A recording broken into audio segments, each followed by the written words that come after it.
Okay, so I think in just thinking about data analytics and tools, there's lots of solutions on the market, and a lot of companies already collect data on their products, but they're could be overwhelmed by the data. So I was curious to see like your thoughts on what types of functions and design teams in specific have you seen that have been using data well? Yeah. So it's interesting, right? So I think that so when it comes to functions, there are the folks who are who we expect to have and use the data, right? So the data scientists, the analysts, that type of thing. But the functions who have been using who should be using data well are product managers. So let's start with that, right? So at the very basic level, a product manager that is not using data is not doing their job, period, end of story. And it's interesting because I keep coming across product managers who some don't even have any interest in the data, and most struggle to get the data. And that is something that to this day is still a challenge for the overwhelming majority, I think, of organizations that I work with. It's the rare organization that provides broad and clear access to data to everybody involved in the product development process. So we start with product managers. Obviously, any designer of a certain level of experience should be infinitely curious about how their designs are working and how they're succeeding, and whether or not their ideas have actually had an impact on the user experience. And so those, to me, like you could say the functions, right? Product manager, user experience, designer, that type of thing. But I think you've got to qualify those in some sense, right? Because the ones that do it well are curious. So you could add that qualifier there, and they're humble. I think a lot of organizations as a whole, teams and individuals, sometimes will avoid looking for data or using the analytics tools because it may prove them wrong. And that's terrifying to them, right? Because, well, I mean, from a personal perspective, hey, I got hired to be a product manager or designer or whatever it is. I'm supposed to know what I'm doing, and the data shows that I was wrong. Am I going to get fired, right? The other reason why they might be afraid of this as well is that the organization where they work doesn't provide the psychological safety to be wrong, right? So it's not okay to be wrong. And if I go check the data and the data conflicts with what I said my design was going to do, or this feature that we shipped last week was going to do, I don't want to bring that up. I don't want to get in trouble. I don't want to make the project sponsor look bad, right? So the psychological safety to do that is a real issue. I mean, my biggest client right now is that it's a bit of an authoritarian command and control type of environment. We're trying to teach them to be different, but teams they'll launch the thing that their boss told them to launch, and then they won't go check the stats. They won't check the analytics, because the measure of success is make the boss happy, right? And so the teams that are doing this well not only have curious, humble product managers and designers, but they've got the psychological safety to learn. So being wrong is learning in theory, right? And then to explicitly talk about that in a way that then allows them to iterate and improve the product. And so this opens up more and more layers, but that's kind of the beginning of the answer to that question. So I want to dig into two things you said. Hannah, did you have any follow-up questions? I was going to say, it sounds like an overall theme that it doesn't matter if it's a specific team within the function. It's more of an organizational level or at a foundation that the culture needs to truly embrace that agile mindset, we could say, and truly data democratization to be successful. Yeah. Yeah, absolutely. Yeah. And so if you're looking for like help me understand, if you're looking for more specifics, then help me understand where. Yeah, let me ping in two things. I just gotta take your time. downstairs doorbell.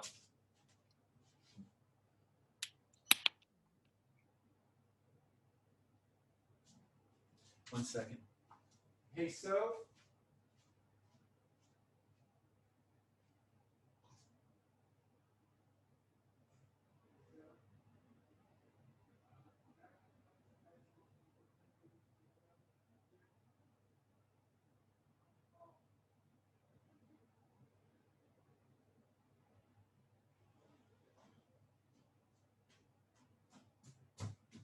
Sorry about that. I had to tell my daughter to get the door when that was the downstairs door. They're coming up. All good. All good. Vegetable delivery. You started that answer with something to the effect, I'm paraphrasing, if you're in product management and you don't use data, you're not doing your job. Correct. Do you feel as strongly about UX design? If you're in UX design and you're not looking at data about your designs, are you not doing your job? Yes, you are not doing your job. Or no, you are not doing your job. Right. So it's not something. Now, there's a nuance there. What if you're in UX design and you don't directly look at your data, but you get data sent to you from your product manager? Yeah, that's interesting, right? So I've worked with a lot of organizations where, whether it's designers or engineers, where I've heard the phrase, I trust my product manager. And I think there was a time where maybe that was okay. And I don't think I don't think we can live like that. I don't think we can live in that way now. I think we've got a, I think it's a Bezos quote. I think we have to trust but verify. And I'm fairly certain that's a Bezos quote. Right. But the idea is that it's not that you don't trust your product manager, in the sense they're not going to, in theory, they're not going to lie to you, right? But I think that it is irresponsible for you to rely on a second party or a third party to convey what's happening with the product, because inevitably, as soon as that data passes through a human, it's editorialized, right? It's never going to be 100% what it was, right? So the moment it passes through a human, it's going to be editorialized, and they're going to translate it into things that they feel will make them look good or more successful or whatever it is. And so there's a democratization of access, democratization of the data that I think is required ultimately for teams to do good work, right? So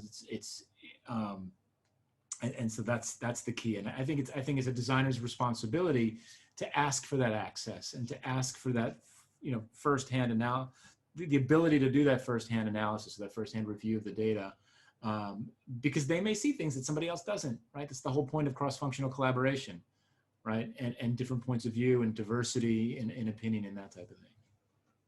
Awesome. The second follow-up question I had, what do you do if you're a designer who agrees with everything you just said, but you find yourself in an environment that doesn't support that type of data-driven learning, and is more hierarchical and top-down, but you in your core want to use data and do it exactly as you're saying, like, you have that high motivation, but it's just, how do you break through, or how do you kind of show leadership and bring that into the organization?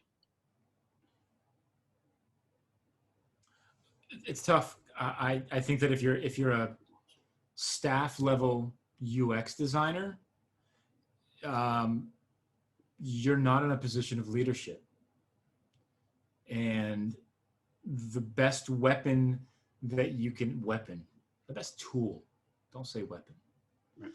The best tool that you can bring to this conversation is evidence, right? And so if you are in a top-down, autocratic sort of build what I say, design it the way that I saw it on Netflix type of thing, then the best thing that you can do is get the data and then present the data with the work to then justify any changes that you would like to make, or justify any decisions that you have already made that you believe are improvements on what you were told to do. Now, that's not going to be a foolproof solution, but I think it's the best tool that you have, right? There's a lot of risks there, right? The risk is that, again, psychological safety, right? You're being insubordinate. The risk is that you make your boss look stupid in front of their boss. Guess what? That's not going to go well. The risk is like that's not like, like the organization I work with now, people are terrified of their bosses, right? Or it's not okay to challenge them. But I still think that if you're looking to make a change, if you're looking to drive some kind of change, the best case you can make for yourself one is an evidence-based one. And so if you have access to the data, your chances of influencing, your chances of improving the situation, of creating an objective conversation increase dramatically. Because without that, right, it's you saying, I like red, and your boss saying, well, I like blue better, right? And you're always going to lose that argument because you're outranked. All right, let's take it one level up. Let's say you're not a staff worker, a designer. You're the head of design for a company. And in your gut, you want to do this, but frankly, like historically, maybe you just joined the company or whatever, but historically the company has not had that kind of culture. But you lead the design team, and they just hired you. They give you, whatever or you've got a really strong position there. Same suggestion. Any tweaks? So look, I think as a new hired leader, you come in with a certain amount of, new hire capital that is yours to spend. It's not infinite, and eventually it runs out. And so the question is, how do you choose to spend it, and how do you position that spend? So that was very abstract. Let's get a bit more specific, right? Carry that metaphor as far as it would go. But like you come in, right, and if you're hired into a leadership position, the expectation is that you are going to change things up. You're going to offer some new and better ways, and you're going to lead a team towards better work. Okay, great. And so in those attempts to change the ways of working, the processes, the integration of design into the lexicon or even the conversation of the organization, you will be more successful if you come to those conversations with data, with evidence, again, like before. And so before you spend all of that new hire capital in a way that basically says, well, I'm the design leader, you hired me, so we're going to do things differently, right? It's a far more compelling, and I've seen that too. I've worked in agencies with group creative directors who basically were like, I'm the group creative director, and so we're doing it this way. And everybody's like, why? It's like, because I like it, right? And frankly, we don't have the luxury of that. Now, you have your experience and your expertise to point the teams in a particular direction. That's great, okay? Let's back that up with evidence. And I think that the more evidence that you can data, right? So that's what we're looking for here, that you can put into those conversations, the longer runway you have for that new hire capital, right? You can continue spending that more and more, because without that justification, I think that capital runs out much more quickly as well. Interesting. I think that kind of spurs into one of the other questions we wanted to cover, and that would be kind of like, what are the barriers teams face on getting started to, or design teams specifically on collecting this data, not necessarily relying on the PM and making data-driven decisions, or perhaps having these conversations and using it as evidence. And what are the continuous roadblocks they might face as they continue to collect data with their partners to prove out their designs? Yeah, so I'll try to list these out in kind of order of severity. I don't know if I can do it off the cuff, but let's see. So at the most severe barrier is that the data doesn't exist, right? Like we don't have it, right? So to me, that's the most extreme barrier to getting started on collecting data. We didn't instrument the code, right? We don't have an analytics tool plugged in. We just don't have it, which still happens today. It's absolutely mind-boggling to me, right? So we don't have it. That's number one. Number two, and it breaks down into a variety of sort of shades of number two, is access. So we have the data, but it's buried in some SQL database somewhere. And so the only way to get it is you have to have somebody with access to the database write SQL queries for you. So you got to find that person, and you've got to ask them, and basically you're begging for favors because they've got other work to do. I've worked in situations where we had a dedicated business insights team or a data team, but that data team, like everybody else, has finite hours, and so they delegated X amount of hours to various people and departments within the company. And so you had, like, so for example, the product team that I worked on, I can't remember the exact number, but we had like 4 hours of BI time a month.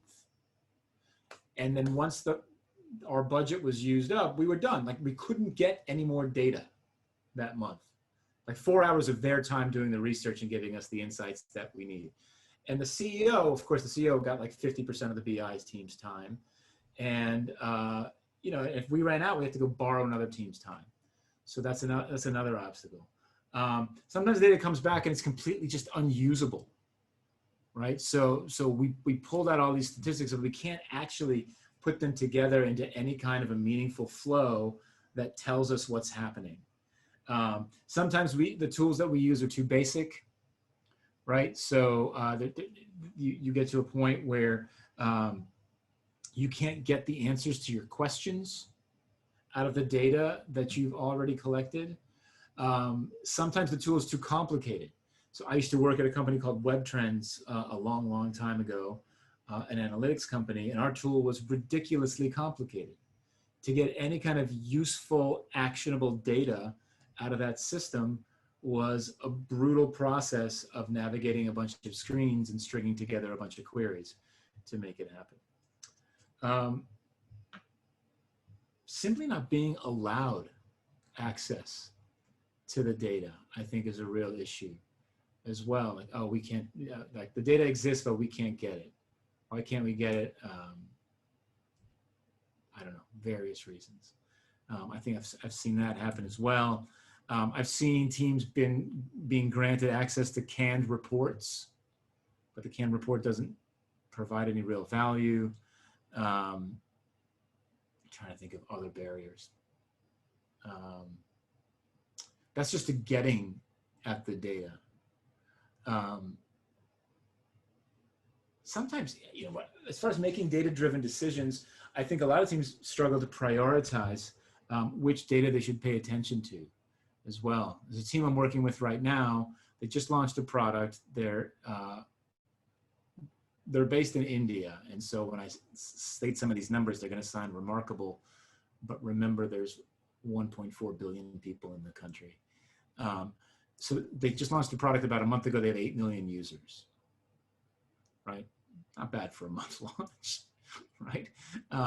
8 million users, and they're starting to get a bunch of inbound feedback, App Store reviews, Play Store reviews, emails, complaints, social media. And so they're getting all that inbound. They're getting all this usage data. And now they're like, we have no idea, like, we have 8 million data points now. What do we do? Like, where do we even start with this? Right. And so I think that's one of the, like, once you do get access to the data, one of the challenges is focusing the work, like which numbers do I actually care about? And which ones should I pay attention to now, which is a conversation that most teams don't have because they're just like, okay, just give me everything. And it's overwhelming. And now this team that I'm working with, they're dealing with significant prioritization issues. They're like, what do we work on next, right? Like I have 350 people complaining about this one feature that doesn't exist in the product yet. Should I work on that? I was like, well, you've got 8 million users. Does 350 people matter out of 8 million? It's worth discussing, right? So those are the kinds of barriers I've seen. Sorry, go ahead. Oh, I was gonna ask another question, but go ahead, Stephen.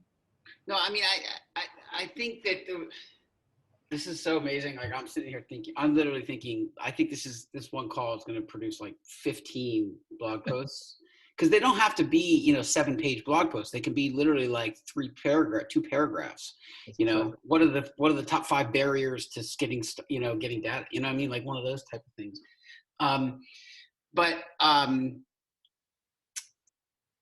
You just, towards the end, you teased up something that I know is on Hannah's list, and I think it's a very important thing, and I want to make sure we get to it, which is about measuring user experience, picking the right data. I had a conversation with a design leader at a company one time, and she was like, this is an awesome tool. It's dramatically easier for me to use than like Google Analytics, which we've tried and we can't use. I can totally see how my design team would love to use this and find it so easy to use with your Chrome extension, all this stuff. Like, I think it's awesome. No, not having to do any tagging and all that stuff is great. She said, but I have to be honest with you. I'm not even sure where to get started. Like, how do I get started measuring user experience? Like, what are important metrics for me, or like, how do I know what good user experience is, or what successful user experience is? Yeah. And look, if you're hearing that, then to me, that's a symptom of a much larger problem with that organization, frankly, which is that those teams don't have a clear sense of the strategic purpose of the work that they're doing, right? Someone told them to build a thing, and they didn't ask why, and they didn't ask for who, and they just said, okay, we'll build a thing. Because you quantify a good user experience with outcomes, with measurable changes, positive changes in the behavior of your users and your customers. That's how you quantify a positive user experience. That's how you quantify user experience, right? Did we positively impact the behavior of the people who are using the system? Are they more successful? Whatever success means to the service or the product or the system or the tool that you've built for them, right? And so if someone says, I don't even know where to start, then they're not even thinking strategically. They're thinking hyper tactically, right? Like, somebody told me to build this form. What does the form do? Well, it collects data for a mortgage application. Okay, great. I built the form. How do I measure the user experience? Okay, well, who's the customer, right? What problem are we solving for them? And if we solve it well, what do we expect them to be doing differently? We expect form completion rates to go up. We expect inbound inquiries to the call center to go down. We expect maybe more an increased number of mortgages to actually be approved, because we're going to stop people from applying if they can't meet certain thresholds along the way, et cetera, et cetera, et cetera. You can design the user experience to do whatever it is that you want it to do, right? But when I hear something like that, the red flag for me is that this team doesn't know the strategy, where their product fits into the strategy. They don't know their customer, and they're focusing strictly on output, on building stuff, and not why they're doing it or who they're doing it for. I've interviewed over 200 companies for this company, 200 potential customers. Yeah. And I find almost across the board, design teams never measure outcomes of their outputs. Like, they never tie the impact of their design work to metrics. Very few actually get any type of analytics, almost none it's a rare exception that logs into an analytics tool. Most of them will get data from their product manager, but it's at a much higher level of abstraction than my specific design that I delivered, or my specific epic, or what that we're working on. And so I think that they struggle with what are the questions to ask, and you just highlighted some questions about how do you questions to ask about how they how you can determine what success looks like. I think it might be as simple like, here's like 4 or 5 questions to ask to determine what you should measure to determine good user experience, right? I mean, and if you can ask those questions, then you can figure out the right metrics. But think about it, right? They should be asking those questions at the beginning of the initiative, right? You're preaching to the choir. I agree. They're not. But I mean, they're basic UX questions. They're basic, like, do your job questions, right? Like, who is the user?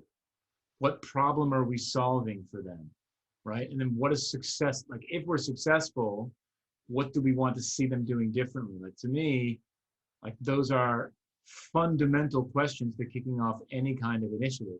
I understand that they don't happen, but to me, that's a good UX designer, right? Yeah. They're not even asking those questions.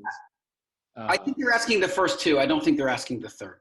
Right. I think it's the third is where we're constantly, they're stopping and they're just outsourcing that to the assumption that product has done their job. Yeah.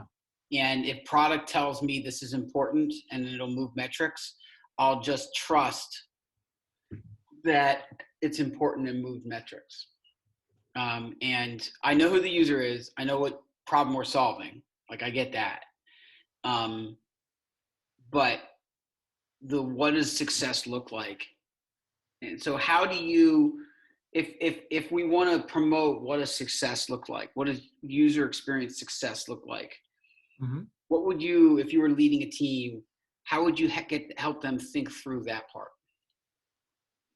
I mean, I do this all the time, right? So, and in fact, it's amazing. Every time I start with a new client, do a little discovery work, and then one of my first questions out of the gate is, how do you measure success? And you know what they always say? 100% of the time. 100% of the time, the response to that question is, that's a really good question. 100%, without fail. I can mouth it, as they say, at the same time, because they don't think about it, right? They rarely think about it. And so for me, it's about setting success criteria at the beginning, and then shifting the conversation away from output to outcomes, right? Because outcomes are customer driven, right? What do we want our customers to be doing differently if we're doing a good job, right?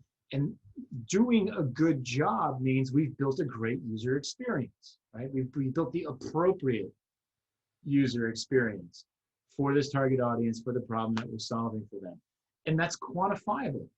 It's measurable, because today there's a baseline for it, because they're doing something today, right? Whether it's with you or with somebody else, they're doing something today to deal with that problem, right? And so as you build and evolve and iterate and improve that user experience, in theory, they should be doing more of that with you more successfully. And that's quantifiable, that's measurable. That's the user experience. And that's the conversation that you have to have with an organization, with a team, with a project, with a designer, whatever it is at the beginning. And I think that it's a designer's responsibility to ask that of their product manager when a project is being kicked off, right? When you've got a new initiative that's being kicked off, if that's missing from the conversation, your hand goes up, right? How do we measure success for this, right? Because look, I see it literally every day. They're like, here's the backlog for this week. And the backlog is always like, well, here's the 15 things we have to build over the next sprint. And there's 15 things after that and 15 things after that. It's like, why? Right? How do you know this is the right thing to do? Right? And I think without the evidence, without the data, it's easy. The default is, well, it's the hippo, right? The highest paid person's opinion, right? With data, you can at least contest that or offer up an alternative, tactfully, of course. So let me make the implicit explicit. Why? Why should a UX designer ask that question about what makes this design successful? Why should a UX designer not just say, you know what, the product manager tells me this is important. Executives bought off on the roadmap. He gave me the spec. I know the user. I know the problem I'm solving.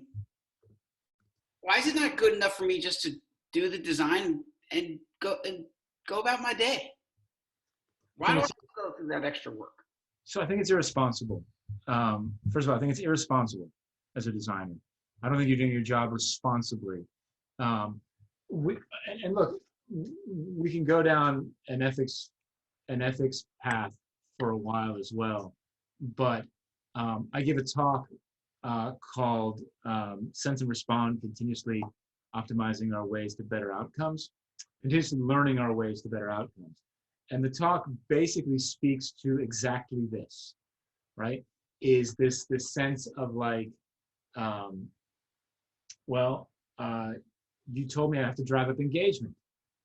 Okay, well, I drove up engagement. Yeah, well, you radicalized a bunch of angry young white boys into being Nazis because the YouTube algorithm that incentivized engagement and served up new related videos in a compelling way, got them watching hundreds of minutes of white nationalist videos on YouTube, right? So it's irresponsible for you to blindly say, okay, we're just going to optimize for this without looking more broadly at the impact that you're having on the customers that you're serving, the general welfare of the public. And look, I've got story after story after story like this. If you want to take it down kind of an ethics path as well, but it's just irresponsible, and it's unnecessary at this point, right? Like there's no reason. Like maybe years ago, like decades ago, when it was impossible to get this data or really difficult, then maybe you could be excused for not doing it. But there's zero excuse for that today, and we've got the tools and the capabilities to make this accessible, readable, and you should. And if you can't, you need to be asking the question, right? It's really, really easy to optimize for the 80% case, but it's the 20% case where it really breaks down. In some cases, it breaks down really badly, right? So, what about career? What about impact on career? Do you think it has any impact on your career, both current job, promotion, or whatever, or future jobs or future career for a UX designer to be to measure the outcomes of their work? Look, I think that this is the, in the job descriptions that I read today, there's it's interesting, right? It's almost inevitable that you're going to read a job description for a product manager, for a designer, whatever, that does not have data-informed decision-making. Usually they say data-driven, right? We can get into that conversation, right? But rarely is that not going to be in the job description. The question is can you exercise it, right? So I think you need to be able to speak to it. I think you need to be able to prove that you've got experience doing this, that you care about it, that you understand what it's for. And so from a career progression, I think it's absolutely critical, right? The real question comes when the rubber hits the road. It's like, okay, I got the job. Now can I actually exercise this muscle that I told you that I have? But that's kind of a different part of this conversation. But I think it's absolutely critical. Like for you to go to a job interview today as a UX designer and say, yeah, we shipped it. And how'd it go? I don't know.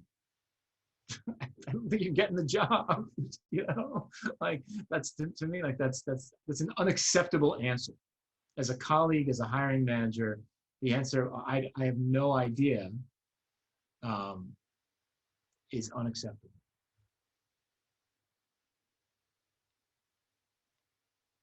Stephen, you're muted. Yeah, sorry. Yeah, that's really interesting. I'm wondering if, like, I'm thinking back to the designers that I've hired, and I'm wondering if that should have just been a disqualifying question almost. Like, talk to me about the outcomes of this design project that's on your portfolio. Oh, well, I don't know about this thing, and then it's like, okay, well, this is not going to work out. Interesting. Hannah, do you have any other questions or thoughts? Yeah, it's super interesting, and I see this within my own team as well, kind of everything you're saying. And I also notice it varies between levels of like who's entry level designer and more seasoned to ask these questions. But I was also curious, like, so obviously there's this like fundamental question of just asking why, those 5 basic tenets, let's say, that you mentioned. But is there any nuance or variation by industry, or like standardized across, like everyone should just be asking why?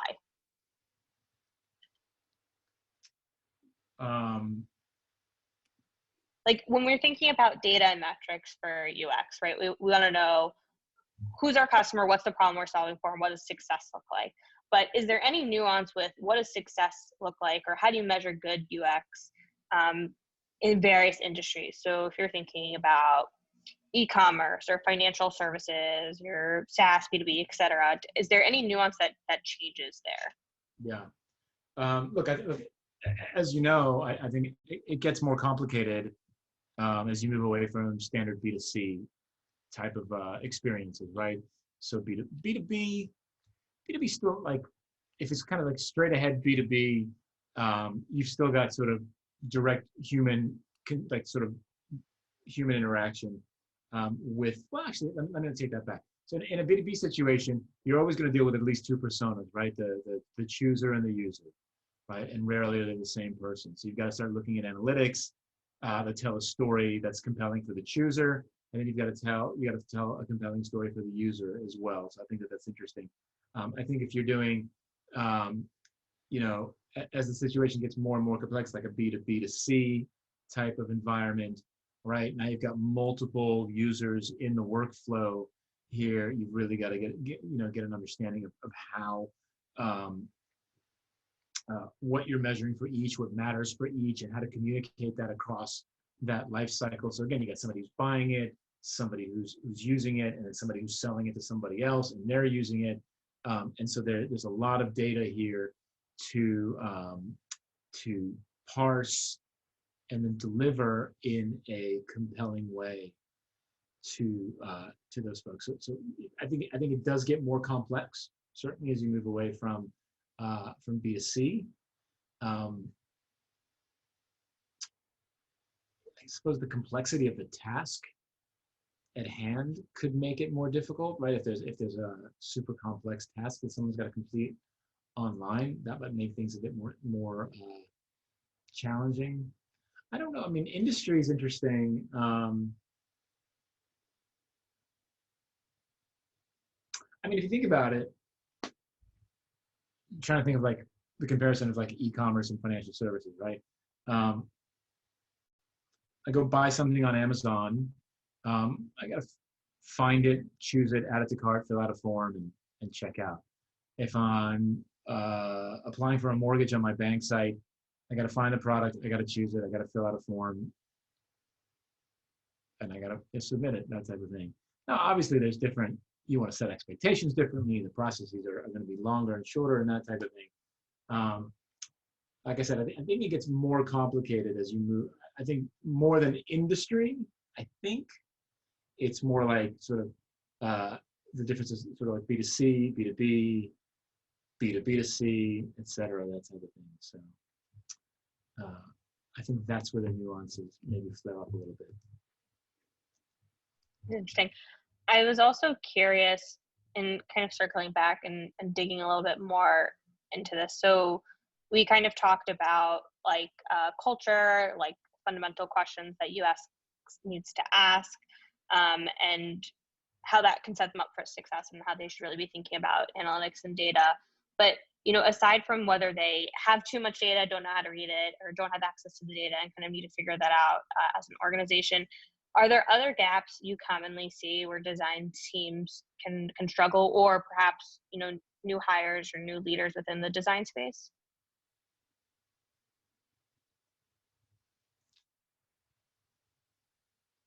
Look, I think it comes down to culture, and onboarding and some level of autonomy assigned to the team and to the individual members of the team.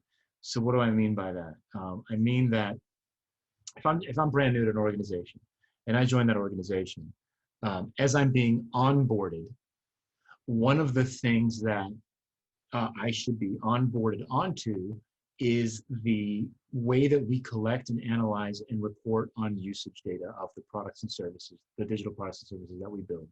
And what do we do with that data, and how do we use that data? That should be part of my onboarding process. My guess is that it's not. You know, it's been a while since I've gotten an in-house job, but you know, I can't recall ever having that be part of my onboarding process. I don't think it happens, right? But I think, well, I don't like to speak in absolutes. I don't think it happens very often. Let's put it that way, right? And I think the organizations where it does happen are those unique organizations that are truly learning organizations that are led by humble leadership teams and who truly embrace this kind of credo of creativity and innovation, right? Which is the only way this stuff happens. It's look, we're talking about analytics, but it's the analytics that it's the culture that enables the collection, use, and impact of analytics that that really makes a difference in the success or failure of the organization. But that's like the canary in the coal mine, right? So if you come in an organization, you're like, what do you guys do for analytics? We have Google Analytics. Like, do you pay for it? Nah, it's free. Okay, they have the free product. Like, that's a red flag. For me, that would be a red flag. Totally.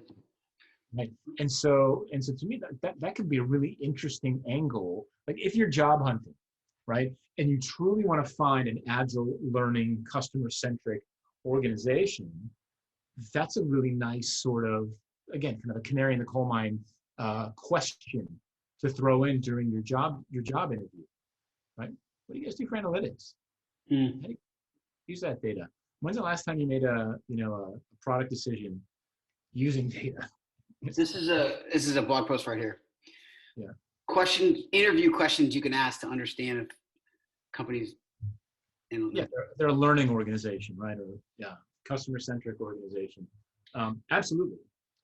Like, it becomes a really interesting way to empower the designer, right, or the product manager, to find organizations where they will be more likely to thrive and to succeed.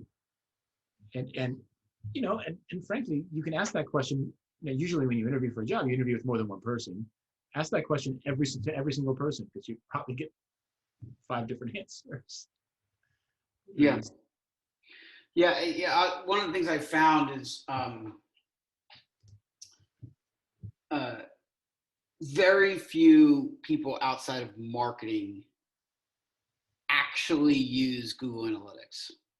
Most of the people who say they have Google Analytics, then you ask them, like, how often do you log in and use it? Well, you know, not that much. And do you tag specific individual things? Not that much. And you know, we need to write a blog post about, like, why Google Analytics is a marketing tool, not a product design, product development tool. Yeah. Because it's just not, and there's just so much friction involved in using that product for the wrong reasons. And I always tell people, I said, listen, Google created this analytical tool and gives it away for free not because Google is this like altruistic company, right? Yeah. They do it to sell Google ads. That's the point. It's a marketing, it's a tool for marketers to buy more Google ads. It's not a tool for product management or product design. And so, yes, I get that it's free from a software license perspective, but your time is worth much more than the license fees. And it's not free from that perspective because it's a tremendous burden to actually use the product. Yeah. And so for a landing page, it's not a big deal, right? Because you got 2 or 3 buttons on a landing page. No big deal. You throw them up, you throw some tags, whatever. That's marketing. Cool. You know, for an email campaign, it's 1 tag you got to create. Not a big deal per button or whatever. For product management and for design, it's just not designed for that. And it's a disaster. Awesome. We're basically near our time here. Any last things, Hannah? Or, I mean, this is, from my perspective, far surpassed my hopes.